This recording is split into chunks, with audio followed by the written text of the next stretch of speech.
ഒപ്പം ഇപ്പോൾ സാമൂഹ്യ പ്രവർത്തകൻ ഫാദർ അഗസ്റ്റിൻ വട്ടോളിയുണ്ട്. ഫാദർ അഗസ്റ്റിൻ വട്ടോളി, ഇപ്പോൾ ബംഗാളി നടി, അവരുടെ പേര് ഇനിയിപ്പോൾ ലൈംഗിക ആക്രമണം ഉണ്ടായി എന്നുള്ള പരാതി ആയതുകൊണ്ട് പേര് ഞാൻ പറയുന്നില്ല, അങ്ങും അത് ശ്രദ്ധിക്കുമെന്ന് ഞാൻ കരുതുന്നു. ഈ ബംഗാളി നടിയുടെ പരാതി ഇപ്പോൾ വന്നിരിക്കുകയാണ്. കൃത്യമായി എന്താണോ സംഭവം നടന്നത് അതേക്കുറിച്ച് അവർ വിവരിക്കുന്നുണ്ട്. ഇക്കാര്യത്തിൽ ഇനിയിപ്പോൾ സാക്ഷിയായി മുന്നിൽ ഉള്ളത് താങ്കളും ജോഷി ജോസഫും ഒക്കെയാണ്. ഇതിലിപ്പോൾ അന്വേഷണവുമായി പൂർണ്ണമായി സഹകരിക്കുക, അതിനവർക്ക് ആവശ്യമായ പിന്തുണ നൽകുക, അതല്ലേ ഇനി നമുക്ക് ചെയ്യാനുള്ളത്? തീർച്ചയായിട്ടും അവരോട് കേരള സമൂഹവും കേരളത്തിലെ ജനങ്ങളും WCC അടക്കമുള്ള ആളുകളും അവരോട് കടപ്പെട്ടിരിക്കുകയാണ്. കാരണം അവർ ഒരു പരാതി അവർക്കുണ്ടായ അനുഭവത്തെ പറ്റി പറയുക മാത്രമല്ല അവർ ചെയ്തത്, അതിന്റെ നിയമ വഴിയിലേക്ക് അവർ കടക്കുകയാണ്. നിയമവഴിയിലൂടെ കടക്കുക എന്നുള്ളതാണല്ലോ നമ്മുടെ മുമ്പിലുള്ള ശരിയായിട്ടുള്ള മാർഗം. ഒരു പരാതി പൊതുയിടത്തിൽ അവർ പറഞ്ഞു, അതിനനുസരണമായി അപ്പൊ അതില് അവരുടെ ആർജവം, അവരുടെ സത്യസന്ധത ഒക്കെ വെളിപ്പെടുകയാണ്. അതല്ല, ഇനി അവരുടെ കേസ് നടത്തിപ്പിന് ആവശ്യമായ മുഴുവൻ കാര്യങ്ങളും, അവരുടെ മുഴുവൻ പിന്തുണ. കാരണം ഒരു സ്ത്രീയെ സംബന്ധിച്ചിടത്തോളം ഒരു കേസിൽ അവർ പെടുക, പോലീസ് സ്റ്റേഷനിലേക്ക് പോവുക, അത് കഴിഞ്ഞിട്ട് മൊഴി കൊടുക്കുക, അത് കഴിഞ്ഞിട്ട് വിചാരണ നേരിടുക എന്ന് പറഞ്ഞാൽ ഒരു പക്ഷേ ഞാൻ ഉപയോഗിക്കാൻ പാടുന്ന വാക്ക് അത്ര നല്ല ഒരു ക്രൂരമായ അനുഭവം. കാരണം കന്യാസ്ത്രീ സമരത്തോട് ബന്ധപ്പെടുത്തി ആ ഇരയാക്കപ്പെട്ട സ്ത്രീയുടെ ഏറ്റവും വേദനിക്കുന്ന, കാരണം പരാതി കൊടുത്തു മാത്രമല്ല, അതിന് വേണ്ടി, ആ നീതിക്ക് വേണ്ടി നടക്കുന്ന വഴികളിൽ അവർക്കുണ്ടായ അനുഭവം അതിഭീകരമാണ്. അതുകൊണ്ടാണ് അവരൊരു ഘട്ടത്തിൽ പറഞ്ഞത് 13,000 പ്രാവശ്യം അധിക്ഷേപത്തിനും അതിക്രമത്തിനും വിധേയായാലും സ്ത്രീ നിയമത്തിന്റെ വഴിയിലേക്ക് പോകരുത്, പോലീസ് സ്റ്റേഷനിലേക്ക് പോകരുത്, കോടതിയിലേക്ക് പോകരുത്. അത് അത്രയും ഭീകരമായ അനുഭവമാണ്. അപ്പൊ അത് വല്ലാത്ത സ്ത്രീ വിരുദ്ധത ഒരു പക്ഷേ ഇതിന്റെ നടത്തിപ്പിലൊക്കെ ഉണ്ട്.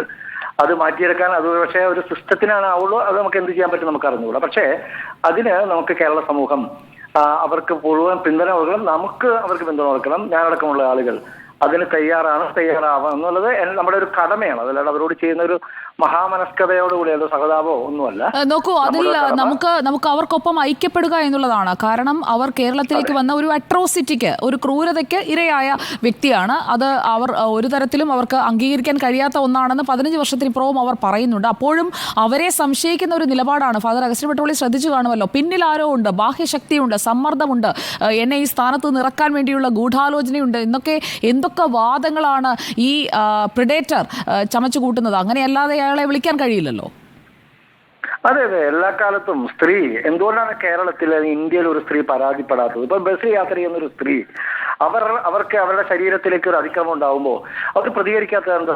സാധാരണഗതിയിൽ പെട്ടെന്ന് അത് സാരമില്ല മോളെ, എന്തിനാണ് നീ അങ്ങനെ പ്രതികരിക്കാൻ പോയത്, എന്തിനാണ് നീ അതാണ് സഹിച്ചാൽ പോരെ എന്ന മനസ്സോടുകൂടിയും ഭൂരിപക്ഷം മനുഷ്യർ നിശബ്ദരായിട്ടിരിക്കുന്നു. അല്ലെങ്കിൽ ഈ പറയുന്ന പ്രളയത്തിലേക്ക് പക്ഷം നിൽക്കുന്നതൊക്കെ നമ്മൾ സ്ഥിരം കാണാറുണ്ട്. അതുകൊണ്ടാണ് സ്ത്രീകളെ സംബന്ധിച്ചിടത്തോളം അവർ പ്രതികരിക്കുന്നവർ എന്തോ ഭയങ്കര തന്റേടം. ആ തന്റേടം എന്ന് പറഞ്ഞാൽ മോശപ്പെട്ട ഒരു കാര്യമാണ്, മോശപ്പെട്ട ഒരു അവസ്ഥയാണെന്നാണ് പൊതുസമൂഹത്തിന് നിലനിന്നിരുന്ന കാഴ്ചപ്പാട്. പക്ഷെ അത് മാറുകയാണ്. അതിൽ വലിയ മാറ്റം വരുന്നുണ്ട്. കാരണം ഈ സോഷ്യൽ മീഡിയയിൽ വരുന്ന കമന്റുകൾ നമ്മൾ വായിച്ചാൽ ആ പൊതുസമൂഹത്തിന്റെ ക്വാളിറ്റി, ഗുണപരത വ്യത്യാസപ്പെടുന്ന കാണുന്നില്ല. അപ്പൊ എന്ത് പറഞ്ഞാലും ഈ പറയുന്ന അവർക്കുണ്ടായ അനുഭവത്തിന്റെ പശ്ചാത്തലത്തിൽ അവർ കൊടുത്തിരിക്കുന്ന ഈ കാര്യത്തില് എങ്ങനെ അവർക്ക് ഏറ്റവും സമാധാനത്തോടു കൂടി മുന്നോട്ട് പോകാൻ പറ്റുന്ന, ഇത് മറ്റ് മുഴുവൻ സ്ത്രീകൾക്ക് കൊടുക്കുന്ന, ഇനിയും തുറന്നു പറയാനിരിക്കുന്ന സ്ത്രീകൾക്ക് കൊടുക്കുന്ന ഊർജവും ആവേശവും ഇത് ചെറുതല്ല. അതാണ് ഇതിന്റെ, അതായത് ഇപ്പോ രഞ്ജിത്തിനെ ഇപ്പൊ ജയിലിൽ അടച്ച് ഉടനെ തന്നെ അവരെ ശിക്ഷിച്ച് അതിനേക്കാൾ ഉപരി ശിക്ഷിക്കണം, ഒരു സംശയമൊന്നുമില്ല.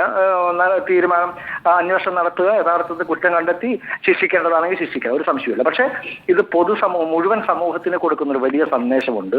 സ്ത്രീജനങ്ങൾക്ക് കൊടുക്കുന്ന അന്തസ്സോടുകൂടി ജീവിക്കാനുള്ള ഒരു സാഹചര്യം ഇവിടെ സൃഷ്ടിക്കപ്പെടുന്നത് എന്നുള്ളത്. 2, ഇനിയുള്ള പ്രിഡേറ്റർമാർക്ക് അതൊരു താക്കീതാണ്.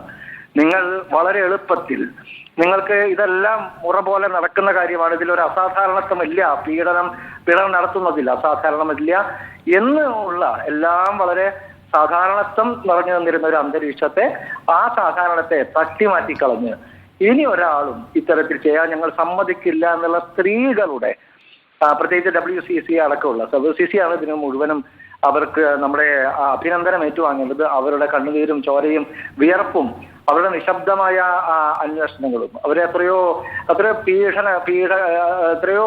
ദുരിതം പിടിച്ച അനുഭവങ്ങളിലൂടെയാണ് അവർ കടന്നുപോയത്. അവരുടെ തൊഴിലിടത്തിൽ ഒറ്റപ്പെട്ടു, പൈസ ഇല്ലാതായി, പണിയില്ലാതെയായി, കൂട്ടുകാരില്ലാതെയായി, കൂട്ടില്ലാതെയായി. അതൊന്നും നമ്മൾ അറിഞ്ഞിട്ടില്ല. അവരെന്താണ് അവർ കടന്നുപോയതെന്ന്. അപ്പൊ കേരള സമൂഹം അവരോട് വളരെ വലിയ നന്ദി പ്രകടിപ്പിക്കുന്ന ഒരു സ്ഥലമാണെന്ന് എനിക്ക് തോന്നുന്നത്. സുജ, വളരെ നന്ദി ഫാദർ അഗസ്റ്റിൻ വട്ടോളി.